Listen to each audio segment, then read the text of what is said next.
बिहार चुनाव हारने के बाद श्री अखिलेश यादव जी का मानसिक संतुलन गड़बड़ाया। जब से मतदाता सूची के शुद्धिकरण का अभियान चालू हुआ, श्री अखिलेश यादव जी को मैं कहना चाहता हूं कि अगर उनके पास कार्यकर्ता है तो वह बूथ में जाकर के काम करें, और कार्यकर्ता नहीं है तो गुंडों के बल पर राजनीति नहीं चलेगी। गुंडों की राजनीति का समय समाप्त हो गया है। बूथ को लूट करके चुनाव जीतने का समय समाप्त हो गया है। और अखिलेश यादव जी घड़ियाली आंसू बहाने का ढोंग न करें।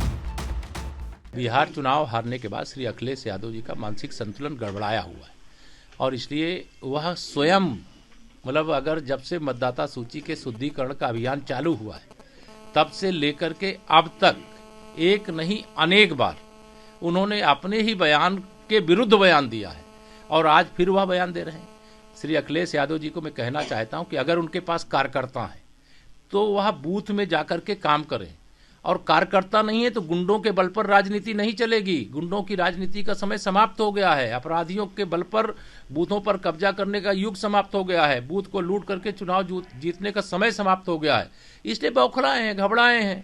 और मैं तो इतना ही कहूंगा कि अगर उनके पास कार्यकर्ता है तो वो बूथ पर मेहनत करें, और कार्यकर्ता नहीं है तो चुनाव लड़ने की इच्छा रख सकते हैं, लेकिन चुनाव के बाद सैफई जाने के लिए तैयार रहे। लेखपाल भर्ती सहित कोई भी भर्ती पे आरक्षण का अक्षरशः पालन किया जाएगा। और श्री अखिलेश यादव जी की जब सरकार होती थी वह ओबीसी के नाम पर केवल अपनी जाति को बढ़ावा देने का काम करते थे, ओबीसी को हक नहीं देते थे।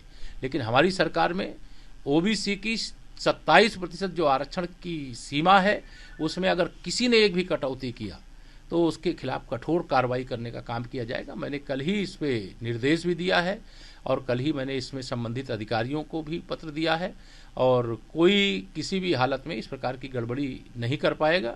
और अखिलेश यादव जी घड़ियाली आंसू बहाने का ढोंग न करें। अपने कार्यकाल 2012 से 2017 की भर्तियों की सूची निकालें और अपने आचरण की समीक्षा करें।